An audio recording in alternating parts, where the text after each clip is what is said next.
जरा सोचिए, सुबह के 5 बजे हैं, घर के बाकी लोग अभी सो रहे हैं। आप धीरे धीरे बिस्तर से उठने की कोशिश करते हैं, लेकिन जैसे ही पैरों को जमीन पर रखते हैं, ऐसा महसूस होता है जैसे उनमें पहले वाली ताकत ही नहीं रही।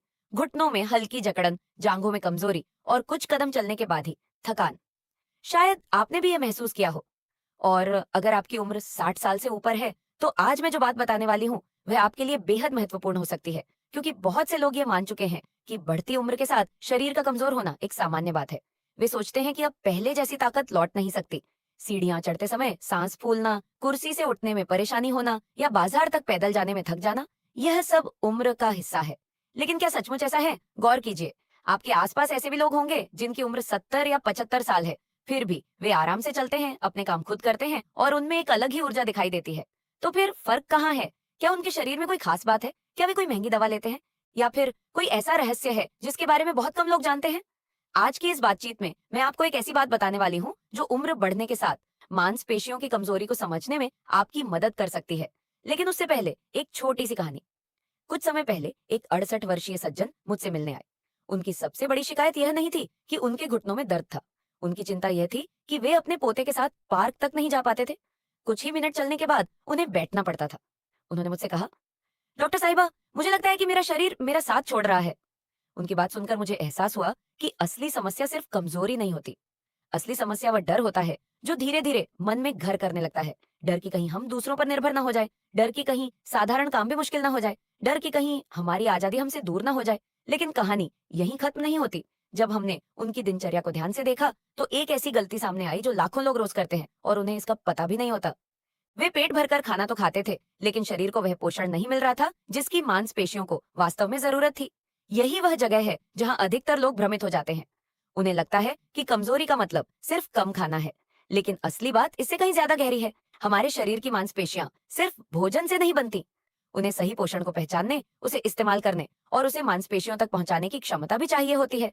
और उम्र बढ़ने के साथ यही प्रक्रिया धीरे धीरे धीमी होने लगती है। कल्पना कीजिए कि आपके घर तक पानी पहुंचाने वाली पाइपलाइन पुरानी हो गई हो। पानी मौजूद है, लेकिन वह ठीक तरह से पहुंच नहीं पा रहा। कुछ ऐसा ही हमारे शरीर के अंदर भी होने लगता है। भोजन तो मिलता है, लेकिन उसका पूरा लाभ मांसपेशियों तक नहीं पहुंच पाता।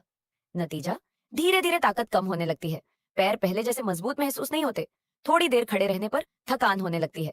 और कई बार व्यक्ति यह समझ ही नहीं पाता कि आखिर उसके साथ हो क्या रहा है। लेकिन अभी सबसे जरूरी बात बाकी है, क्योंकि केवल पोषण की कमी ही जिम्मेदार नहीं होती। एक और छिपा हुआ कारण है जो अक्सर नजर नहीं आता। यह कारण इतना सामान्य है कि शायद इस समय भी लाखों लोग इससे जूझ रहे हैं। क्या आपने कभी महसूस किया है कि उम्र बढ़ने के साथ शरीर में हल्की हल्की सूजन, अकड़न या भारीपन रहने लगता है? सुबह उठने के बाद कुछ समय तक शरीर खुलता नहीं, घुटनों को मोड़ने में समय लगता है। चलना शुरू करने के बाद धीरे धीरे आराम महसूस होता है। यह सिर्फ थकान नहीं हो सकती। कई बार इसके पीछे शरीर के अंदर चल रही एक धीमी प्रक्रिया होती है जो मांसपेशियों को प्रभावित कर सकती है। और यही वजह है कि कुछ लोग अच्छा खाना खाने के बावजूद खुद को कमजोर महसूस करते रहते हैं। लेकिन घबराने की जरूरत नहीं है, क्योंकि प्रकृति ने हमें ऐसे कई साधारण खाद्य पदार्थ दिए हैं जो इस उम्र में शरीर का बेहतर साथ दे सकते हैं। दिलचस्प बात यह है कि इनमें से कई चीजें शायद आपके घर में पहले से मौजूद हों। आपने उन्हें वर्षों से खाया हो, लेकिन उनके असली महत्व पर कभी ध्यान न दिया हो। आखिर में मैं आपको उन खास प्राकृतिक विकल्पों के बारे में बताऊंगी जिनके बारे में हाल के वर्षों में काफी चर्चा हुई है और जिन्हें सही तरीके से अपनी दिनचर्या में शामिल करना कई लोगों के लिए मददगार साबित हुआ है। लेकिन उससे पहले एक और महत्वपूर्ण बात समझना जरूरी है। अगर मांसपेशियां कमजोर होती रहें, तो इसका असर सिर्फ पैरों तक सीमित नहीं रहता। धीरे धीरे इसका प्रभाव संतुलन पर पड़ सकता है, चलने की गति पर पड़ सकता है, सीढ़ियां चढ़ने की क्षमता पर पड़ सकता है और कई बार आत्मविश्वास पर भी। यही कारण है कि विशेषज्ञ बढ़ती उम्र में मांसपेशियों की देखभाल को केवल ताकत का नहीं, बल्कि स्वतंत्र जीवन का आधार मानते हैं।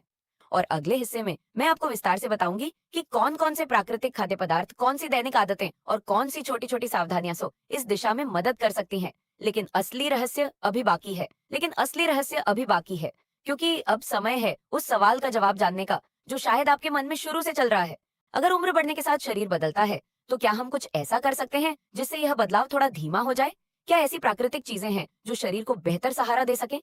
उत्तर है हाँ, कुछ आदतें और कुछ खाद्य पदार्थ ऐसे हैं जो इस यात्रा को थोड़ा आसान बना सकते हैं। लेकिन ध्यान रखिए, मैं किसी चमत्कार की बात नहीं कर रही हूँ। मैं उन छोटे कदमों की बात कर रही हूँ जो समय के साथ बड़ा फर्क पैदा कर सकते हैं। सबसे पहले बात करते हैं उस फल की जिसे बहुत लोग केवल गर्मी में ताजगी के लिए खाते हैं। मैं बात कर रही हूँ तरबूज की। जरा सोचिए, जब शरीर के अलग अलग हिस्सों तक खून और ऑक्सीजन बेहतर तरीके से पहुंचते हैं तो वहां मौजूद कोशिकाएं भी बेहतर काम कर पाती हैं। इसी कारण कुछ विशेषज्ञ मानते हैं कि पानी से भरपूर और प्राकृतिक पोषक तत्वों वाले फल शरीर को सक्रिय बनाए रखने में मदद कर सकते हैं। बहुत से बुजुर्ग बताते हैं कि गर्मियों में पर्याप्त पानी और ऐसे फलों का सेवन करने के बाद उन्हें शरीर में हल्कापन महसूस होता है। लेकिन कहानी यहीं खत्म नहीं होती, क्योंकि सिर्फ पानी काफी नहीं है। अगर शरीर भोजन को सही तरह से उपयोगी न कर पाए तो क्या होगा? यहीं पर दूसरी महत्वपूर्ण बात आती है, पाचन।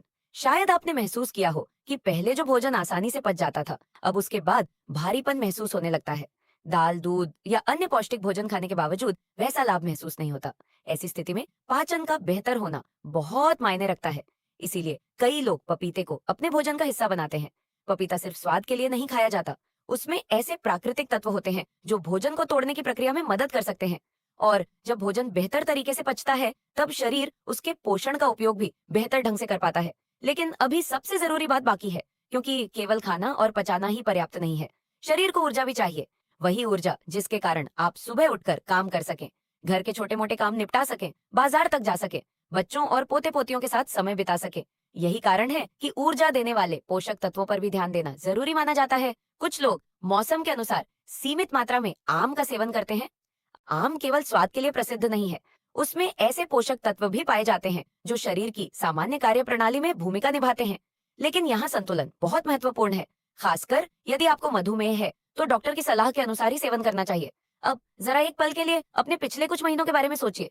क्या पहले की तुलना में आपके कदम थोड़े धीमे हो गए हैं? क्या आप पहले की तरह लंबे समय तक खड़े नहीं रह पाते? क्या शाम तक आते आते शरीर थका हुआ महसूस करता है? अगर ऐसा है तो आप अकेले नहीं हैं। लाखों लोग यही महसूस करते हैं। लेकिन अच्छी बात यह है कि छोटे बदलावों की शुरुआत आज से की जा सकती है। और इन बदलावों में केवल भोजन ही शामिल नहीं है, चलना भी शामिल है।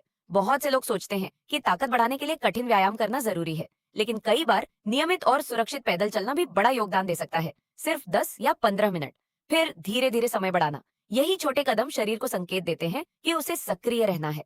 लेकिन असली गलती जो बहुत से लोग करते हैं वह अभी बाकी है। वे दिन भर बैठे रहते हैं, सुबह बैठना, दोपहर बैठना, शाम बैठना, और फिर उम्मीद करते हैं कि शरीर मजबूत बना रहे।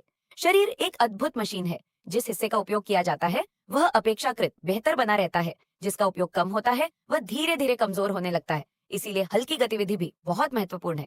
अब बात करते हैं एक और ऐसी चीज की जिसे अक्सर नजरअंदाज कर दिया जाता है, नींद। जी हाँ, कई लोग सोचते हैं कि कमजोरी का संबंध केवल भोजन से है, लेकिन अगर नींद पूरी न हो तो शरीर खुद को ठीक तरह से संभाल नहीं पाता। रात की अच्छी नींद शरीर को मरम्मत का समय देती है। यही वह समय होता है जब शरीर दिन भर की थकान से उबरने की कोशिश करता है। अगर नींद खराब हो तो अगले दिन कमजोरी और ज्यादा महसूस हो सकती है। इसलिए भोजन, पानी, गतिविधि और नींद, ये चारों एक साथ काम करते हैं, और जब ये एक दूसरे का साथ देते हैं तब परिणाम भी बेहतर महसूस हो सकते हैं। लेकिन मैं आपको एक ऐसी बात बताना चाहती हूँ जो शायद सबसे महत्वपूर्ण है। यह केवल शरीर की कहानी नहीं है, यह जीवन की कहानी है। क्योंकि जब ताकत कम होती है तो केवल कदम धीमे नहीं होते, सपने भी छोटे होने लगते हैं। लोग बाहर जाना कम कर देते हैं, मिलना जुलना कम कर देते हैं। कुछ लोग तो अपने ही परिवार पर बोझ बनने का डर महसूस करने लगते हैं। और यही वह क्षण है जहां हमें रुककर खुद से एक सवाल पूछना चाहिए, क्या हम हार मान लें या फिर अपने शरीर को वह सहयोग दें जिसकी उसे जरूरत है? मैं हमेशा दूसरा रास्ता चुनने की सलाह देती हूँ, क्योंकि उम्र बढ़ना स्वाभाविक है, लेकिन उम्मीद छोड़ देना स्वाभाविक नहीं है। आज भी आपका शरीर आपके साथ है, आज भी वह आपके हर कदम का साथ देना चाहता है। उसे केवल सही देखभाल चाहिए, सही भोजन, सही आदतें, सही सोच और सबसे बढ़कर धैर्य।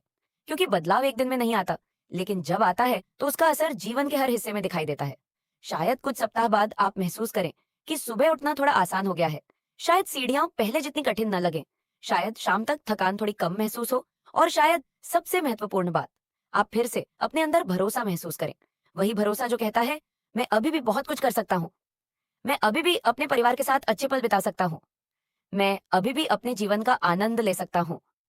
अगर आज की यह बातचीत आपको उपयोगी लगी हो तो इसे अपने उन दोस्तों और परिवार के सदस्यों तक जरूर पहुंचाइए जो बढ़ती उम्र में कमजोरी या थकान महसूस कर रहे हैं।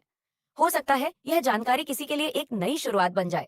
और याद रखिए, अपने स्वास्थ्य से जुड़ा कोई भी बड़ा बदलाव करने से पहले अपने डॉक्टर से सलाह जरूर लें।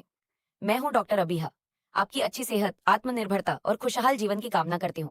अपना ध्यान रखिए, मुस्कुराते रहिए, और यह विश्वास कभी मत खोइए कि सही आदतें किसी भी उम्र में सकारात्मक बदलाव ला सकती हैं।